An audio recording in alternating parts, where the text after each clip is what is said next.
Speaking of leading with we, can you just provide a couple of examples of brands that are doing just that? I'll give you a large company Mhm. and a small company. A very large company I would point to is like IBM and what they're doing with Call for Code.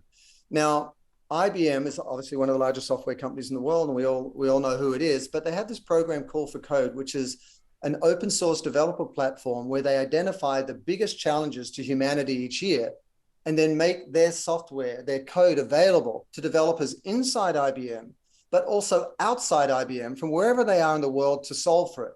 And they've got sponsors and partners, and there are prizes, and then they actually work with those winning prizes. And they've done everything from ventilators that monitor and regulate the amount of oxygen going to firefighters. We had the big fires in California and Australia, through to COVID distancing, through to the climate crisis, to the global supply chain disruption. So they're really a company that is opening up its IP and inviting all stakeholders in service of something much larger than themselves, and doing it in an annualized real-time kind of way, and then investing to take that to scale, which I think is, really, really fascinating.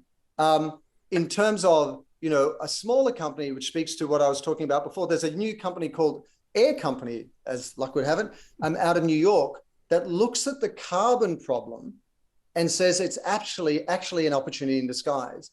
And they're sequestering that carbon, and they've created award-winning vodka and perfume, but now jet fuel, carbon neutral jet fuel, which has now been adopted by the 5 major airlines out there. And what they're doing is they're taking a negative and turning it into a positive, through which industries like the airline industry and more can actually deliver on their ESG, commitments. And so what they're really doing is they're taking a multi-stakeholder approach, where they are actually getting that carbon out there and taking it out to consumers, taking it out to the B2B marketplace, taking it out to brands, and they're creating products and innovations that others can leverage to scale impact that will benefit everyone.